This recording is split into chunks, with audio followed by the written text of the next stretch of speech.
Hi, Deb. Hi, Tony. Can you hear me? Yep.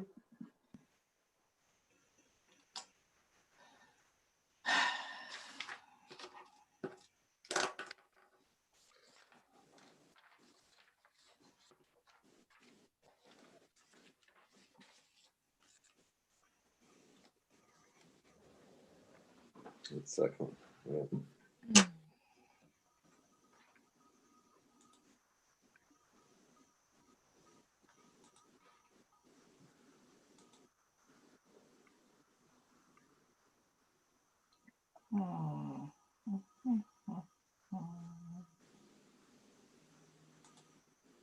There it is.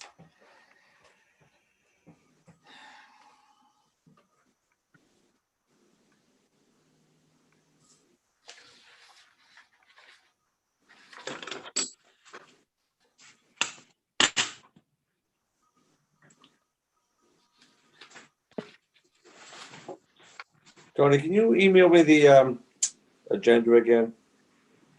Yes.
Right. Everybody on? I'm just trying to send you the agenda. I think I got it. You got it? Yeah. Okay.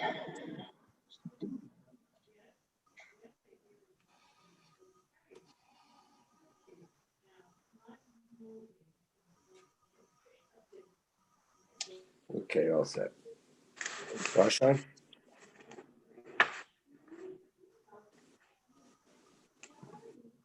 Josh is on, Gene on. Okay, it's 6:30. I'll open the Board of Selectmen and Board of Health meeting for Thursday, January 21st. It's 6:30.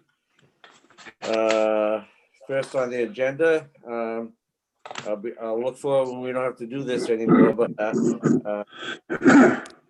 the coronavirus statistics. Deb, you and John here? I don't know if I don't see John. Oh, there he is. Hi, John. So I can give an update on the numbers. Okay. Well, as of tonight, we've just hit 200 since the beginning of this. Right now, we have 25 active cases in town. It's interesting. I was looking over the data today. So for the month of November, we had 28 cases total. For the month of December, we had 50 cases total. And now in January, on the 21st, we're already up to 51 cases. So we're seeing a trend line going, unfortunately, in the wrong direction. We did participate with Lynn last week in the vaccinations for all the first responders. And we're having one more clinic tomorrow for the people that couldn't make it last week, or for the first responders that might have had COVID and who have now recovered, because you can actually, if you have COVID, you can get the vaccine as soon as, you're deemed recovered. So that will be the last clinic at the Lynn Tech for the first responders. And then hopefully we'll get more information about moving forward with the next tier of people to be vaccinated. We have a couple of active cases in the school this week. And we also now are seeing another outbreak at the Jesmond, unfortunately. So that's the update that I have. Not good. John, you want to add anything? Well, I can only speak to that food inspections have continued, and otherwise things have been rather quiet on my end in terms of the day-to-day work of the Board of Health. Everyone that I cross paths with expresses a concern over how things are going, not just in town, but in general with COVID-19 and testing and vaccinations. But that just means that the folks in town are in the same boat as everyone else. And we're just moving forward, hoping that things will come together. I try to pass along the information that I'm aware of at that time, but to each person who inquires, I try to remind them that this is one of the most fluid situations we can ever come across, and that their inquiries are appreciated because we are expected to know what is going on, and to be able to respond to their inquiries, we have to stay on top of things on a daily basis. So if people ask for specifics, I then go to the state website and try to direct people to it as well. So it's a constant interest, certainly, for everybody that I come across in town. And certainly the business people are wondering what it's going to be like in the spring and the summer and beyond. And unfortunately, at this point, we do not have any concrete answers. And it's important that we stay consistent and encourage people to stay the course, and remind everyone that we are all in this together. That's all I have. All right. Thank you, John.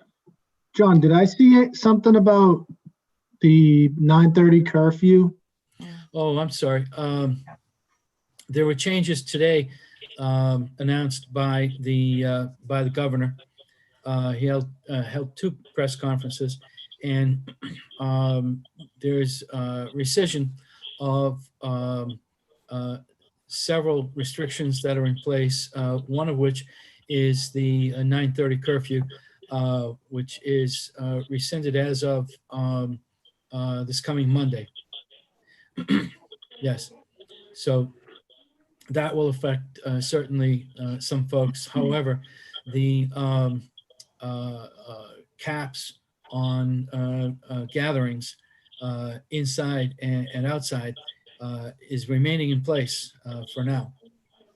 10 and 25, 10 inside, 25 outside. So a lot of businesses are getting some relief from that curfew, but not the kind of relief that our our event facilities are looking to get. Thank you, John. Tony, on testing, can you, I know Deb touched upon it, but can you talk about that a little bit more? We're going to continue testing? Right, so we are testing on Saturdays from 1 to 3 p.m. at St. Thomas parking lot. And it's the same as we have been doing, drive-through, no appointment necessary, free testing. We actually had to we postponed this past Saturdays to Monday because of weather. Right. We sent out a code red call to and posted it on our website and social media to inform people. The last 2 days of testing and this weekend's Saturday's day of testing was essentially made possible because of the donation by Nahant Preservation Trust. We have exhausted all of our state funding for public health costs. And we had to go to the finance committee last week for reserve fund transfer for costs associated with the pandemic to help us bridge the gap between our previous funding and hopefully some new funding in the coming months. We did get some funding in there for testing, and we're hoping that it's a per test basis, so not every day, it's not a per hour basis. So in the 2-hour window, the busiest it ever was prior to Christmas and prior to Thanksgiving and prior to New Year's. We haven't seen those type of numbers, but those came in at about $7,000 for the 2-hour window. So we think that we have enough funding to get us to February 13th, the next 4 Saturdays, or 5 Saturdays. I'm not sure how many Saturdays that is to get us there. 1, 2, 3, 4, the next 4 Saturdays. And if we have more, we'll extend it another day. So for now, we're 1 to 3 on Saturdays. It's free, and there's no appointment necessary. Well, that's good. You went to the finance committee, and I know that I did have a brief conversation with Emily at Nahant Preservation Trust, and if we get into a bind again financially, please, let's talk to Emily. There may be a possibility that we can get another day or 2. So from the Preservation Trust, but hopefully we won't have to go there. That's encouraging. That is such a generous gift to the town, and for the folks, for the residents to have that opportunity to continue to just drive down the street free and no appointment. It's the most convenient opportunity for testing that you can have. So I encourage our residents to take advantage of it.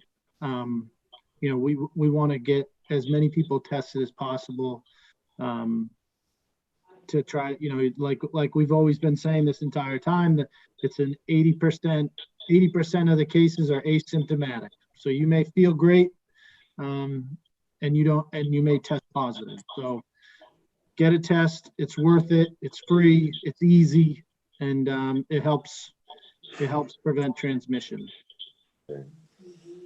Gene or Josh, anything on COVID that you want to talk about?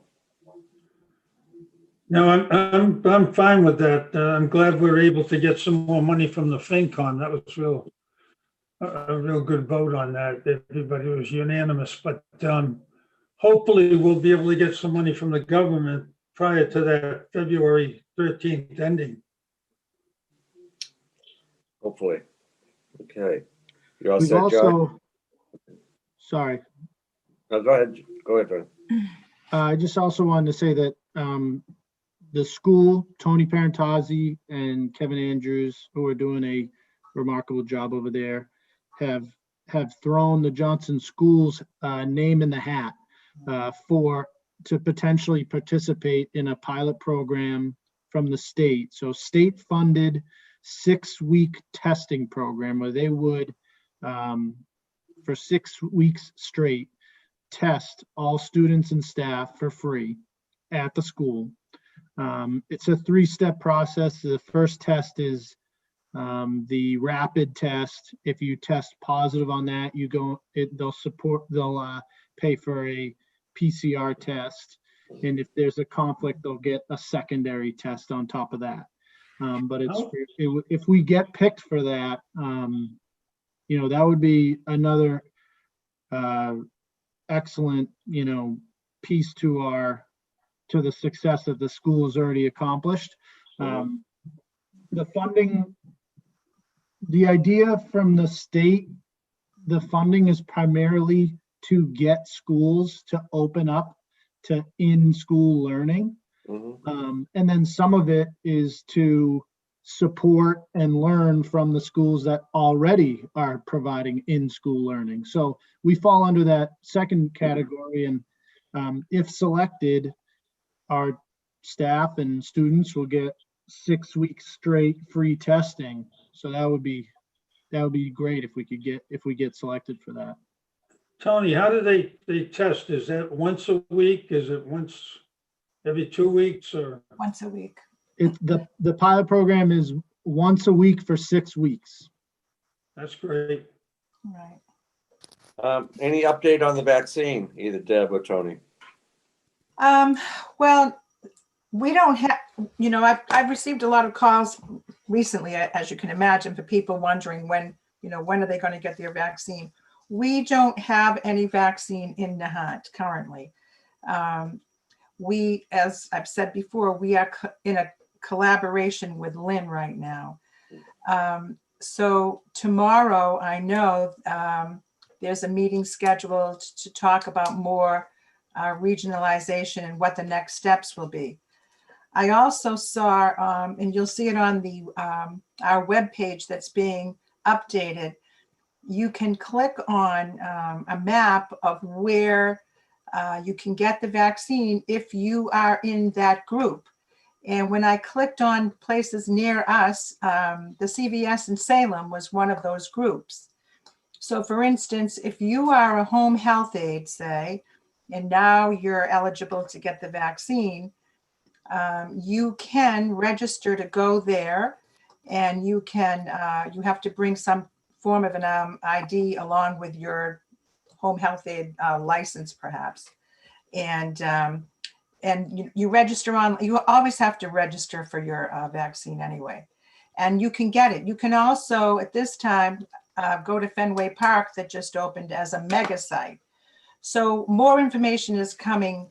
I expect to hear some tomorrow when I'm at the clinic with the Lynn Board of Health, and then after that, at that next meeting. So, but right now, because the vaccines that are out there now, the Pfizer and the Moderna, we can't handle that vaccine on our facility. And aside from that, you need a whole team to do this vaccination clinic. It is not like the flu clinic. It has to be, all the vaccines have to be transferred into the state vaccine, what they call the MIIS system, within 24 hours of the person receiving the vaccine. We don't really have the resources on board. We don't have people trained in this prep mod application that is required for that. So anyway, I will have more information, and Tony, I'm sure you will too, after tomorrow's meetings on the next. Debbie, is that phase 1 complete? Well, they took phase 1 and they kind of made it 1A, 1B, 1C. So right now they're including, like I said, the home care workers, and they call them healthcare workers, and even in the non-COVID facing. It's a little complicated, but when you look at the list, it's a very extensive list of people who now, you know, after the first responders, who can go forward. And then it will include also, finally, the grocery shop workers, the teachers, you know, people in schools. So the list is going to be just, you know, growing. And I think we're going to see it move a little bit more rapidly than we previously had anticipated. Are all the first responders complete? Well, after tomorrow, we should be.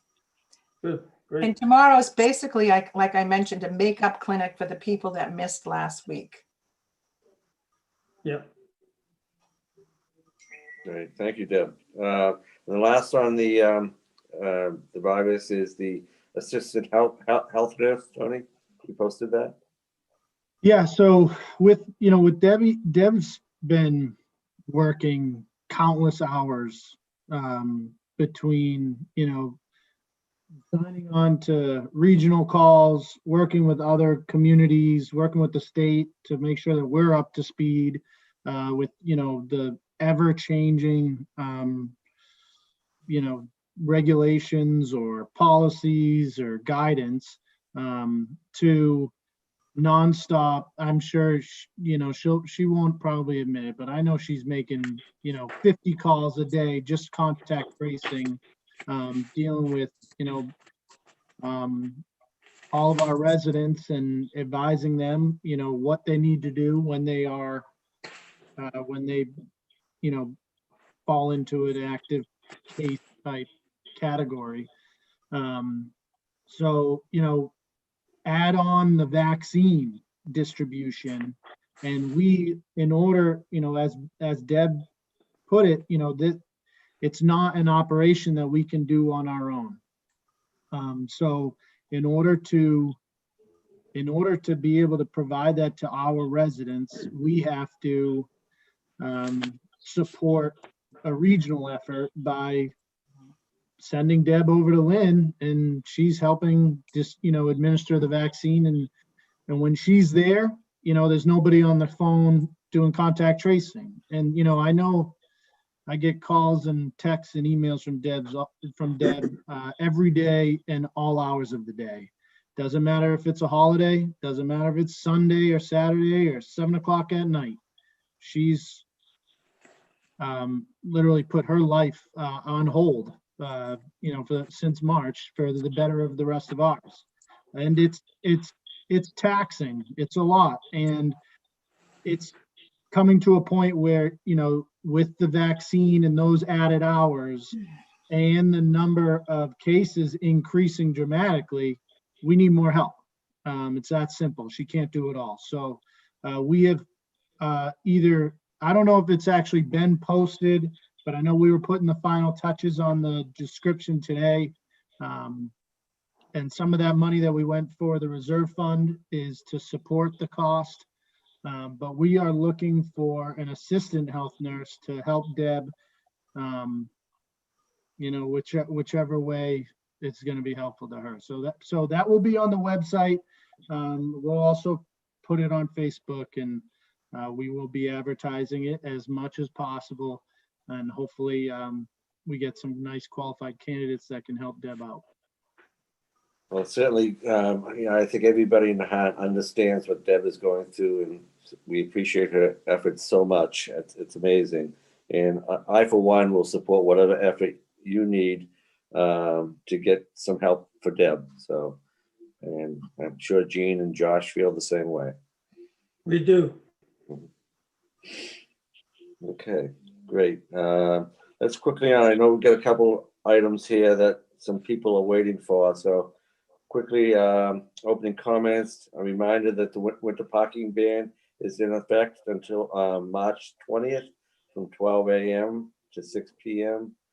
And again, if you want to get on the plow list for winter storms, call the town hall, talk to Christian, and maybe we can get your services to help plow.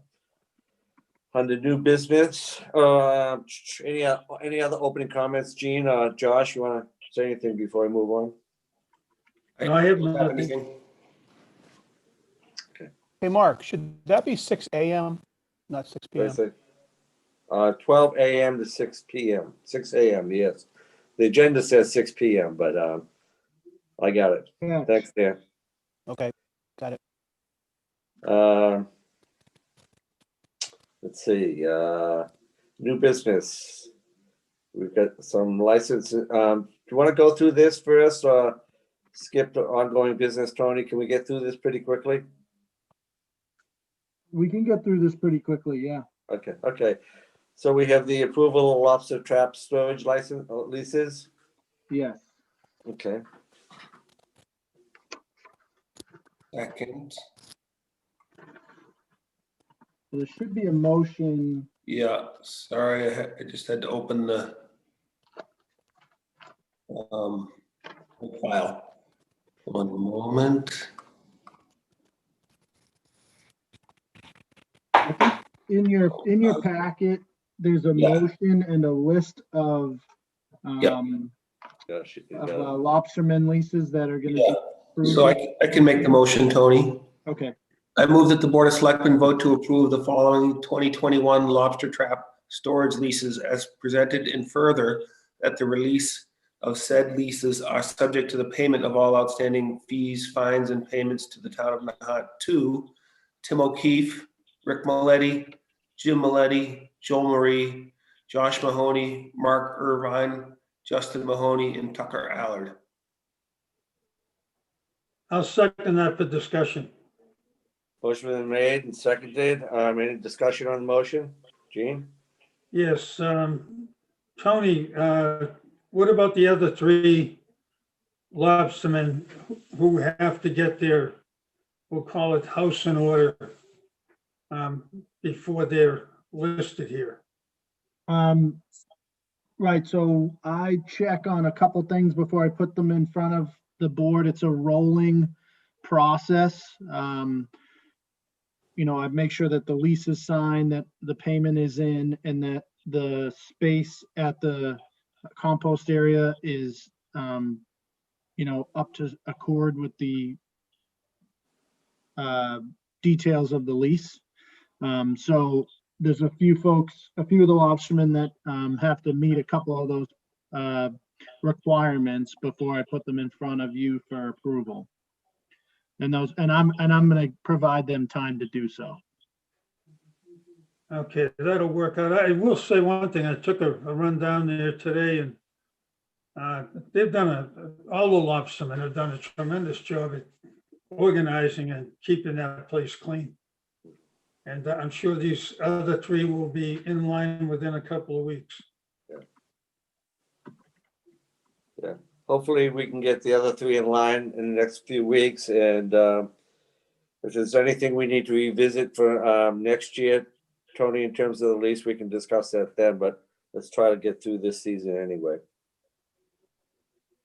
Okay. Any further discussion on the motion?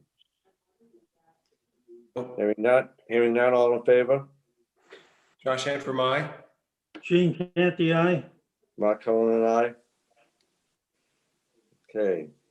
Next on the agenda is common victular licenses. Josh? I move that the Board of Selectmen vote to approve the 2021 common victular license for the Nahant Life Saving Station as presented, and further that the lease of said license is subject to payment of all outstanding fees, fines, and payments to the town of Nahant. I'll second that. Motion's made and seconded. Any discussion on the motion? We, this one Nahant Life Saving Station was, their paperwork came in on time, but we just we didn't add them to your list when you made the vote the last time around. So this is more of a housekeeping thing. Okay, makes sense. I noticed that they had the floors done over, so look forward to going down there and seeing the nice new shiny floors. So good job, guys. So the motion's been made and seconded. Any further discussion? Hearing none, all in favor? Josh Antrim, aye. Gene Canty, aye. Mark Cullen and I. Okay, now we talked about the American Legion sign. So yes, Mr. Chairman, we have Frank Guidara and our town moderator on the call here, I believe, and I see Bob Fields is here. Yep, Bob Fields as well, representing the Legion. If you'd like to have them speak a little bit about this before you guys make your motion. Absolutely. Okay, I'm going to ask them to unmute.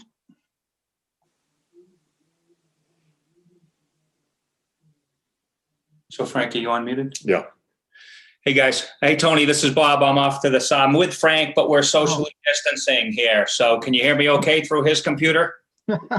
Very sneaky, but yes. Yes. Very good. Very good. And we also have Dave Conlon with us from the American Legion as well. And I'm wondering, am I able to share a screen, please? Yes. Hold on a second here.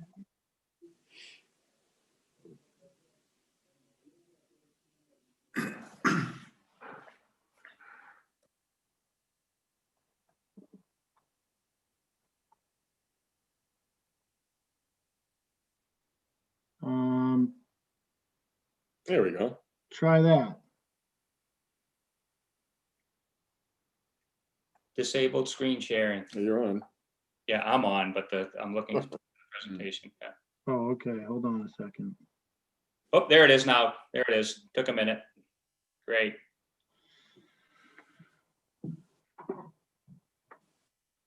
All right, great. So I'll start off here a little bit. Appreciate a few minutes of your time here this evening, more for an informational a post, if you will, about the post. You're right, Mark. We did have the floors done down at the life-saving station. We also, and actually, when I say life-saving station, I should mention that it's in the post portion of the life-saving station. We have also working with the NPT verified color codes, and we have a freshly painted post. So we took this time of not being able to open to really freshen up the place since we've been in there for a while. So we are super excited for this vaccine to get out and for being able to host the community down at the life-saving station again. But we are excited for 2020. Or excuse me, we're not excited for 2020. We are excited for 2021. In that, as you know, we had presented an application for an event this summer. So we are excited that we will be hosting the Wall That Heals again here in Nahant this year. This is our website, alpost215.org, where people can check in for information. But COVID permitting, we'll be hosting the site with the new health regulations that go along with that the wall is implemented as well. And that will be visiting our community July 15th through 18th this summer. So we're excited about what could happen there. And just as a reminder, the wall is a replica, basically a 1/3 replica of the Vietnam Wall in Washington, D.C. It is a very somber, moving experience. We're looking forward for veterans to be able to come and visit, and for the community to visit, especially school children, to learn the history of the Vietnam War and the sacrifices made. And towards that end, we're also excited about another project in addition to the refurbishment we've been doing with the lounge. And that is, we've actually been working with the NPT for getting an official sign for the American Legion at the life-saving station. So we would like to present just some information. We know we need to go to the planning board. And I will introduce, if you don't know him, Frank Gadara, member of the American Legion Post and Vietnam veteran himself, that's been leading the charge on working with Lynn Spencer and the MPT for a sign. Frank? Good introduction. Thanks, Bob. Yeah, Bob, thanks. as you know, is the commander at the American Legion and doing a great job. So, Bob, bring up the next picture, please. So this is the sign that we're proposing, 6 feet by 3 feet. And the wording is pretty obvious. It's the nature of the sign is, and the purpose of the sign is to make sure that it can be read from the Nahant Road as people come in or as they leave the town. So with that in mind, we've looked at the signs in town. The bottom right, you've got the Welcome to Nahant sign, which is pretty spectacular when you drive in, obviously across from Tides.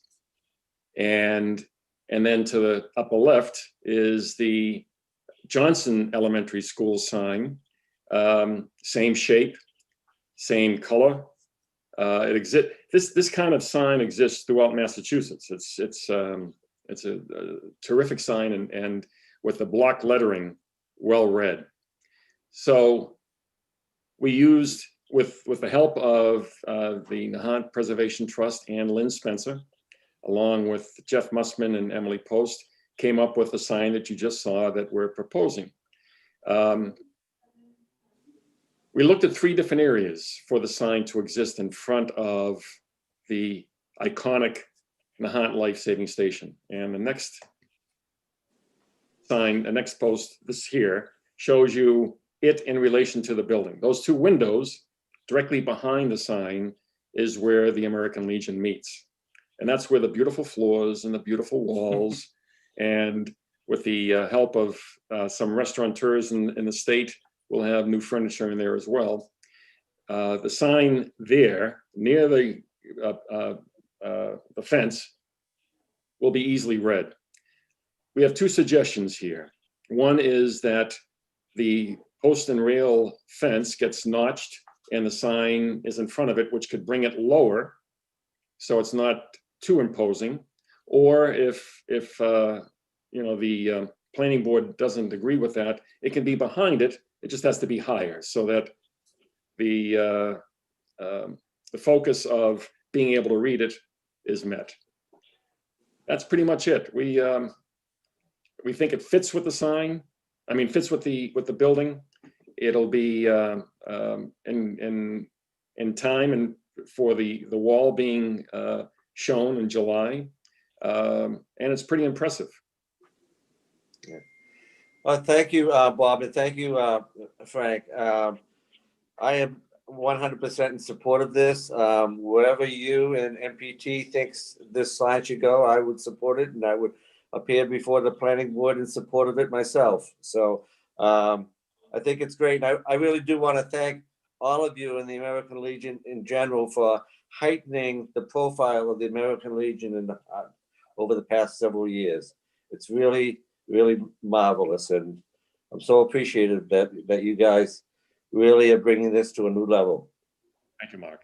Great, thank you. Yeah, it's our honor to work with the town and to support, you know, our local veterans, working with the town veteran services officer during our food banks, which is the first Wednesday of the month. We volunteer for him and operate that as a contactless operation down there. And recognizing and remembering those veterans who may have passed as well. So we appreciate your support as well. Again, the wall will be here this summer. It's hard to believe that it's actually only 6 months from now. So there'll be more conversations about, you know, preparing for that over the next, you know, 4 to 8 weeks, I'm sure, and getting prepared for that. So we're excited to bring that as well. So thank you very much for your time. Hey, guys, just a quick question. Does it necessarily have to say Nahant, Massachusetts on it? No, it really doesn't, for obvious reasons. They're in Nahant. We left that in there only because of it had been proposed by the sign company, working with Honan Sign, who has done the signs in Nahant, and we thought that would you know, make sense. And that could come out. If we can get the letters a little bit larger and more readable, that makes sense. Good catch, Gene. Thanks, Frank. Thank you, Gene. I know that the Board of Selectmen don't have a vote on this, but I would certainly, Gene and Josh, welcome a motion to support the efforts of the American Legion and the Nahant Preservation Trust to get this sign in place. Maybe they can bring that letter of support to the planning board. Great. So Great. made. Good idea. Motions are made. Do I hear a second? Seconded. Motion's made and seconded. For any discussion. Well, I'm thinking, Tony, if we could draft a letter of support from the Board of Selectmen that they could use for their application to the planning board. I probably am about to say the most unpopular thing I've ever said, but I certainly appreciate all the efforts. But to be perfectly honest, I wish it was a little bit smaller. I know it's not our jurisdiction, but just being honest, I do wish it was a little bit smaller. Just one man's opinion. If I may, Josh, understand that, and we were concerned about the size of the sign. It really depends on whether we can get around the fence. If the fence isn't blocking it, it can be smaller as long as it, remember, the goal is very simply to be read from the road. You know, if you look at the sign to the left, it's an informational sign about the iconic nature of the life-saving station. Can't be read unless you're a walker. Our sign is all about being read from that road. So yes, it can be smaller, but it would require, you know, the DPW to do some work with the fence. Okay, thanks. I appreciate the explanation. And again, it's certainly not a indication of lack of support for American Legion, which I Understand. really support of. Just my own sense of aesthetics. That's all. Yeah, I'm not, this motion is not to necessarily support the design, Josh, but their effort in putting a sign there. And I'll leave the dimension and location and all of that up to the planning board, I guess. Yep, I'm fine with that. Okay. Okay, motion been made and seconded. No further discussion. All in favor? Josh Antrim, aye. Gene, you there? Well, Mark Looks like Cullen he's and I. stepped away, but that's all right. I will, we'll get that drafted. Do you guys have a date for when you will be in front of the planning board yet? We reached out to the planning board today to find out when they meet next, so we can get in front of them. Haven't heard back. You know, Okay, when do they meet, Tony? okay. When do they meet? They meet pretty regularly. I'm sure within the next couple weeks. So I can find out though, and keep an eye out for when you guys are on the agenda. Make sure that the Board of Selectmen's letter is read at that meeting, and I'll relay the support from the Board of Selectmen and myself.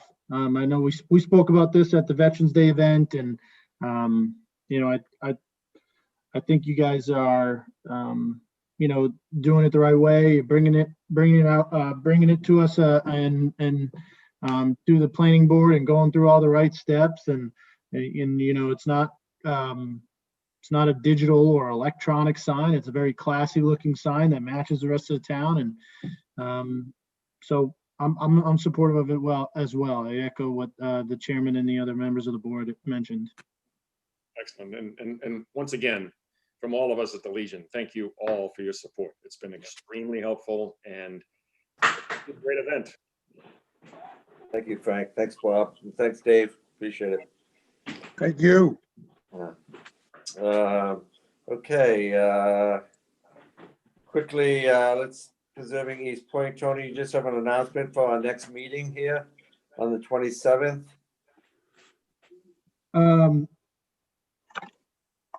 There was also a question in the chat from Alice Court about whether the sign needs to go in front of the Conservation Commission. It may.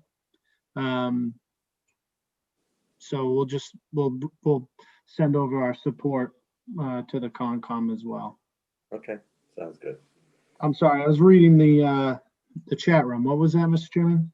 We have preserving East Point. So as we were discussing the last several weeks, we hope to have our attorneys who specialize in eminent domain to have a dedicated session next Thursday night at 6:30 via Zoom and cable TV for a presentation of the process, the meaning behind eminent domain, the process behind eminent domain, various options of eminent domain. We'll open it up to questions and answers to the public.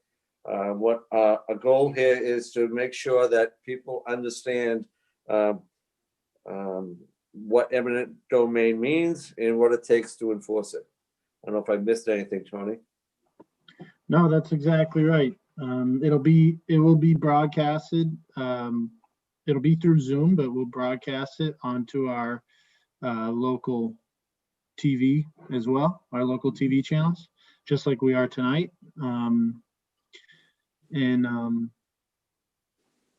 Yeah, that's pretty much it. Josh or Gene, anything on this? subject? To point out that it'll be a Zoom meeting, and we have a 500-person license for Zoom. So I'd encourage people, as many people as possible, to get on Zoom so they can participate in the Q&A if they have any questions. It's a great opportunity for everyone to really learn the facts about eminent domain. In particular, obviously, as it relates to Nahant and in the context of the financial impact, as we discussed with FinCom last week. So I just want to get the word out. Over the course of a couple of years, there's been a lot of speculation about eminent domain and what its costs may be and what the process is. And it's a great opportunity to learn the facts straight from the horse's mouth, from people that, are accustomed to the process and are experts in that process. So hope as many people as possible can participate in Zoom. And if not on Zoom, then watch on TV and learn. I'm looking forward to it myself. Great, thank you.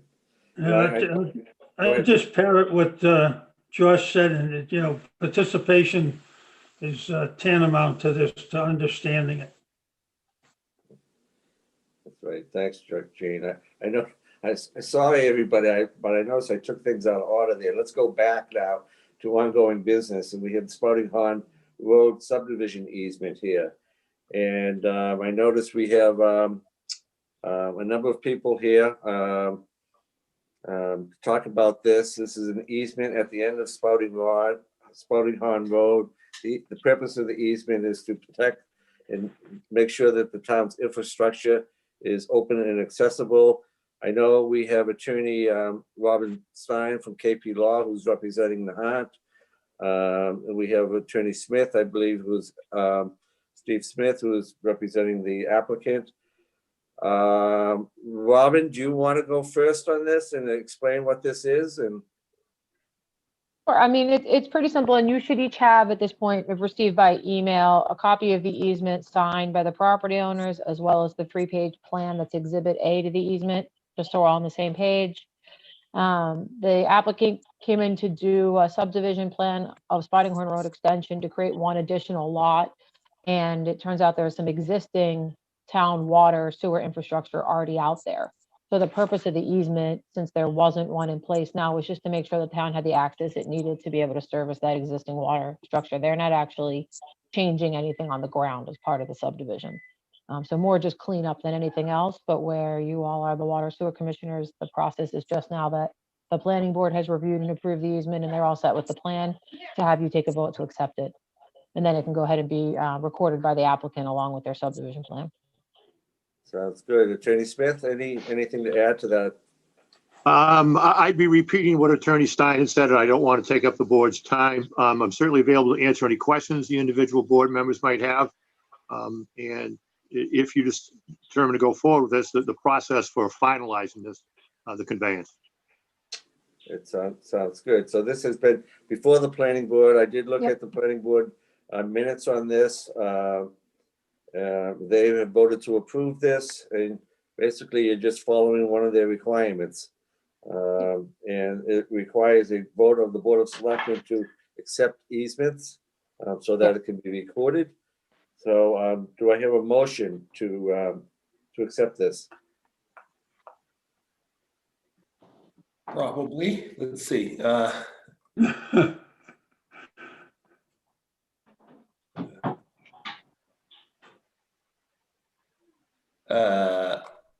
Give it a shot. I'll second it. Well, I'm looking for it, but I move that the Board of Selectmen vote to approve the easement as presented.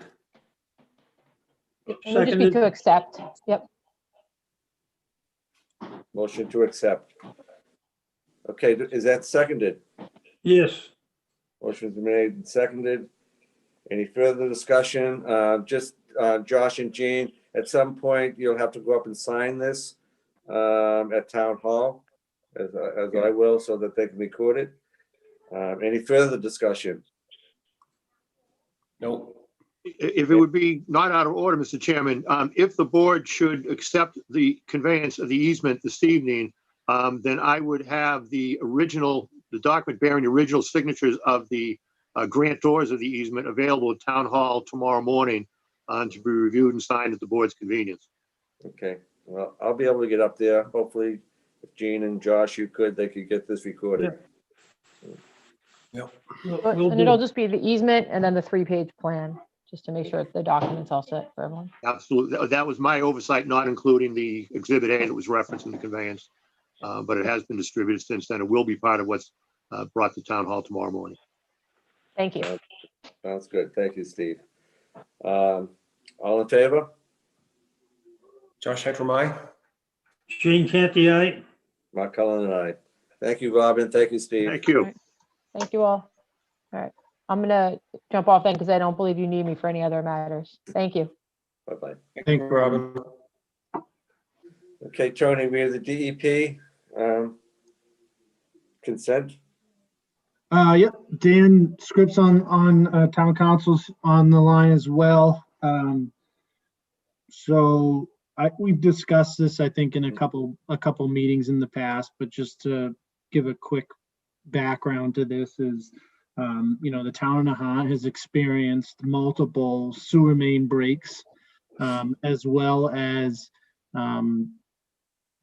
receiving pressure from the state, like many communities, on inflow and infiltration issues with our sewer system. So, water, non-sewer water infiltrating our system, whether it be because of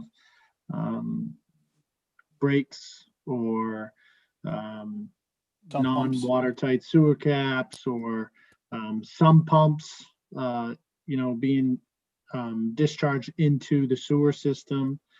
So the state, is pressuring every community to fix those issues, as well as due to our,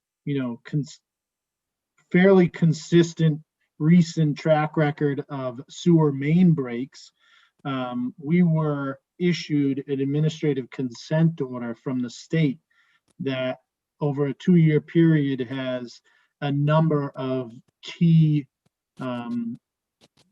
requirements, dates that we have to meet according to the agreement, or according to the order. A couple of those we've already met. So one is II, Inflow and Infiltration bylaws.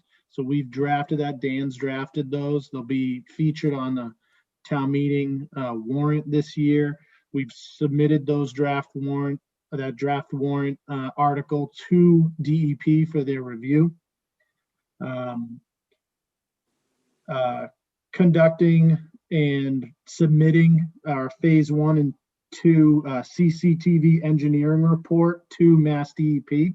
So we've had an engineering company in town over the last year or so, essentially sending a camera into our sewer system throughout town, cleaning any debris in the system, and basically creating a capital plan based on levels of different breaks or issues within our system.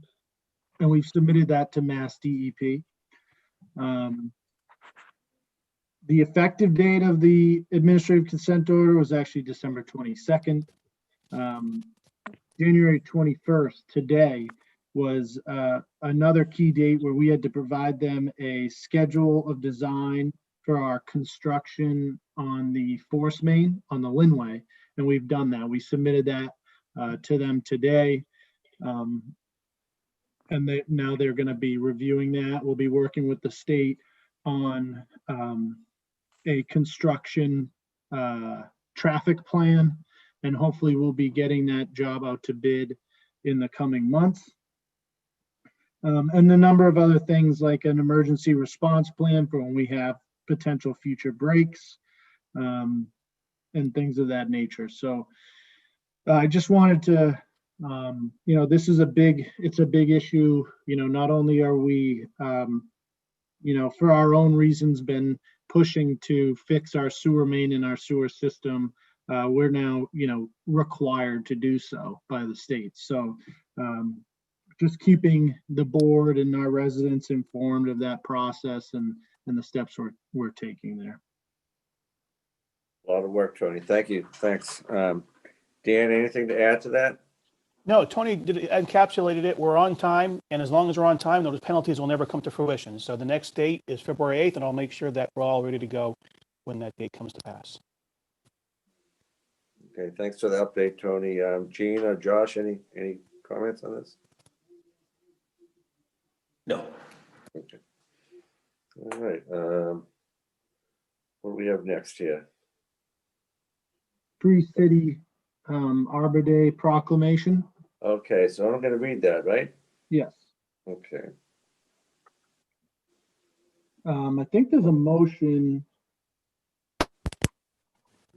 Do I read the proclamation first? Yes, please. Okay. Celebrate Labor Day. Whereas in 1872, J. Sterling Morton proposed to the Nebraska Board of Agriculture that a special day be set aside for the planting of trees. And whereas this holiday called Arbor Day was first observed with the planting of more than 1 million trees in Nebraska. And whereas Arbor Day is now observed throughout the nation and the world.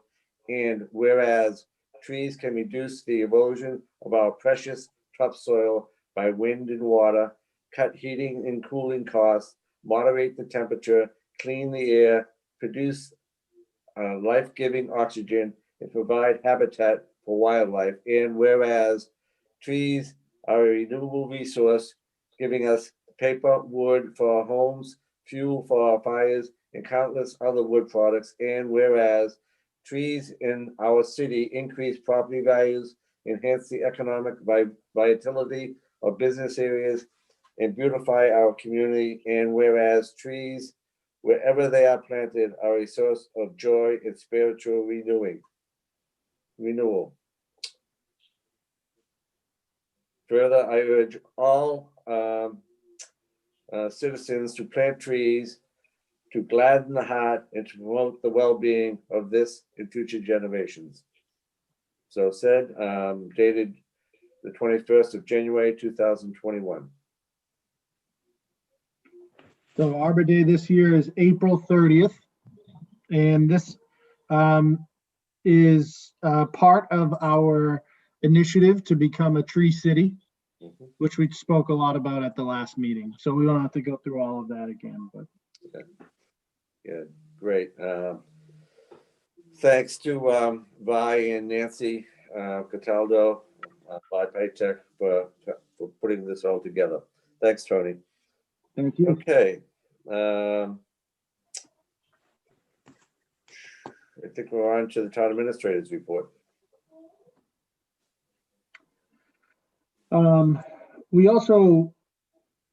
We didn't mention last night's under preserving East Point. I don't know if you want to mention last night was an initial Concom meeting Yeah. for the notice of intent.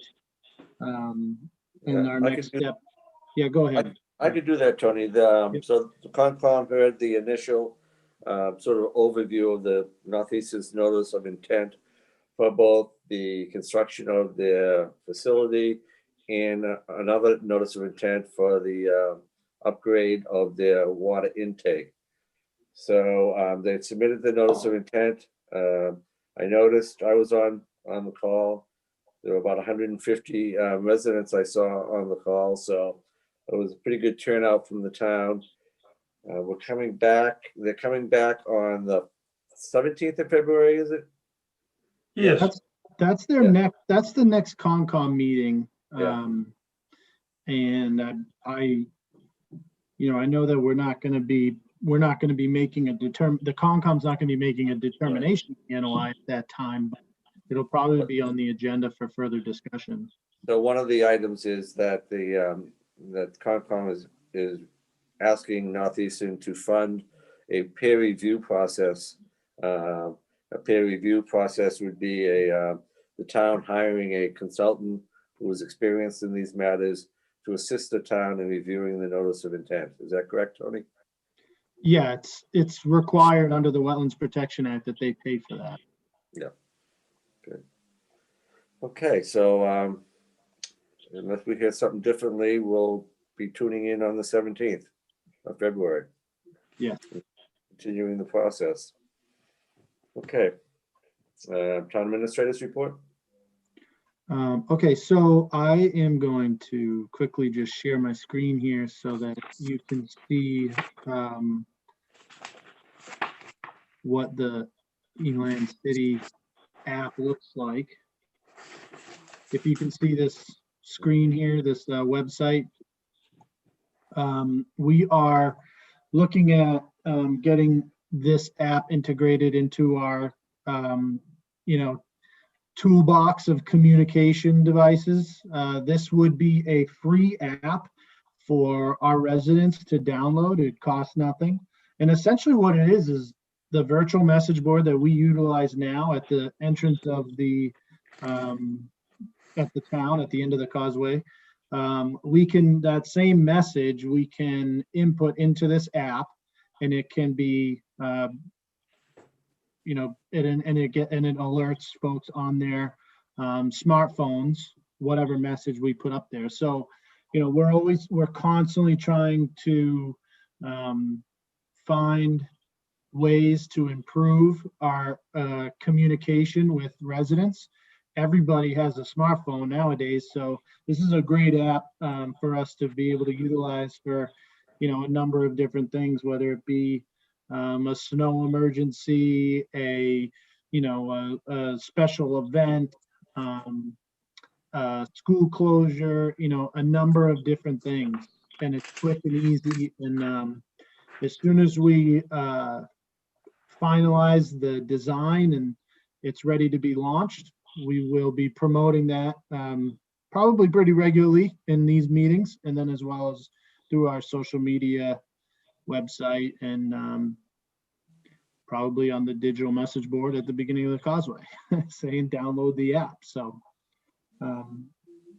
we're excited about that.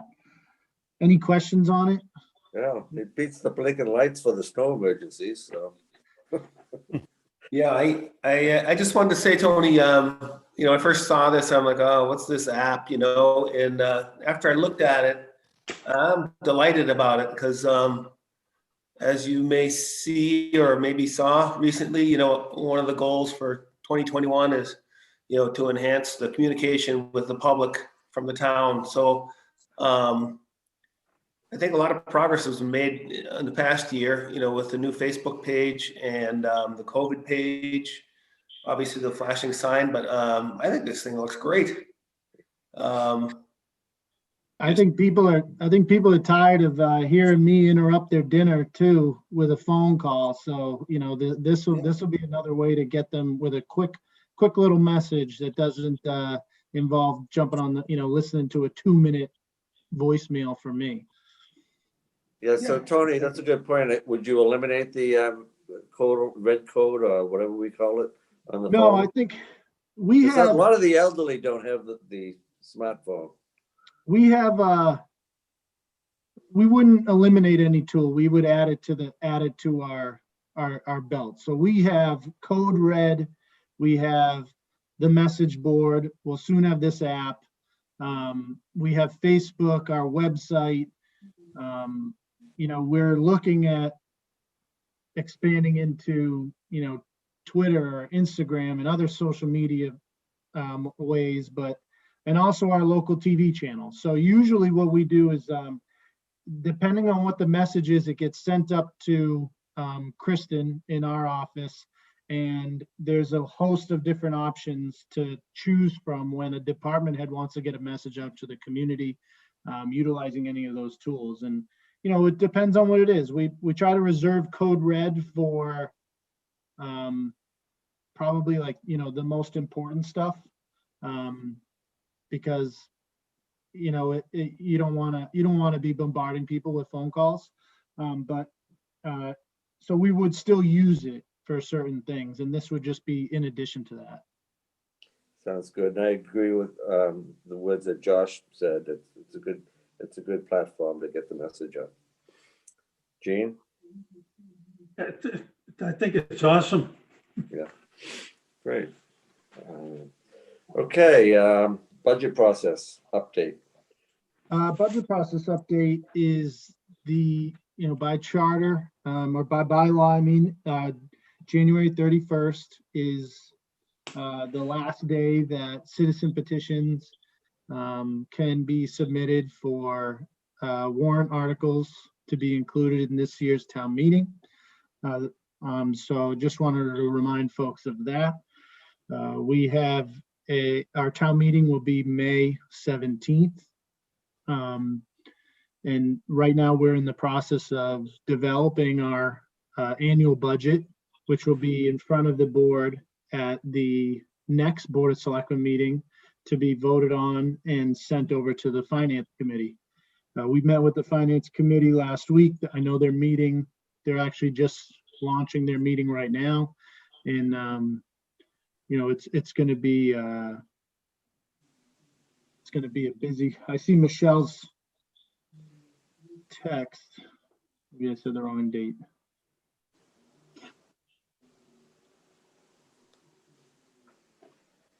I'm sorry, May 15th. Apologies. Thank you, Michelle. May 15th, the third Saturday of May will be town meeting. So we are in the process of finalizing our meetings with our department heads, putting that budget together, putting the warrant together. The Board of Selectmen have the ability to open and close a warrant probably for another month or so for any changes that we need to make. But we're in full budget mode already. Allison Nieto, our new town accountant, has been fully submerged with budget process and has been doing a great job so far. And her and Debbie are they're on the Finance Committee meeting right now, since we're having our Board of Selectmen meeting. So I wanted to make sure that folks knew or were reminded of the January 31st date. I also see a question in the chat about previous articles that were deferred from last year have to be resubmitted. So if it was a citizen petition article that we pulled because we were trying to limit the size of the meeting due to COVID, they don't need to be resubmitted. The Board of Selectmen will sponsor them, so they're on the warrant. Anything new would need to be submitted by the 31st. Okay. So we get that to the. Go ahead.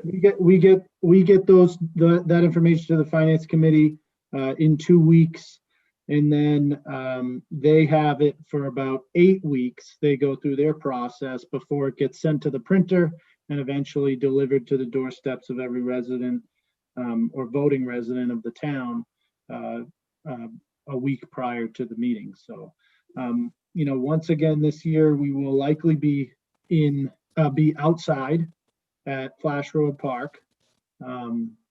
We'll see, depending on COVID restrictions, if we have to be 6 feet apart from each other, or if we're able to be shoulder to shoulder. Hopefully most of our community is vaccinated by then, and we can save some space.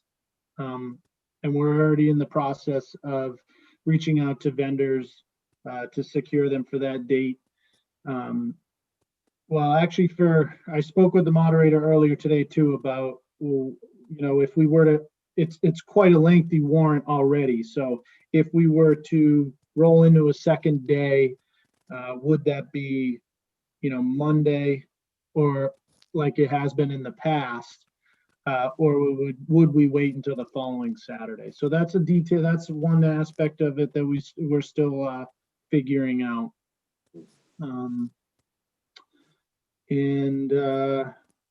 There's a lot to it, so I'm not sure if I missed anything. I'll ask if you guys have any questions or comments. Happy to answer them.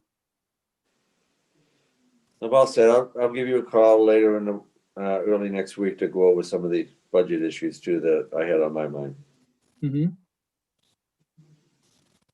I'm all set. Okay. Okay, citizens forum. You have anything in the chat room, Tony?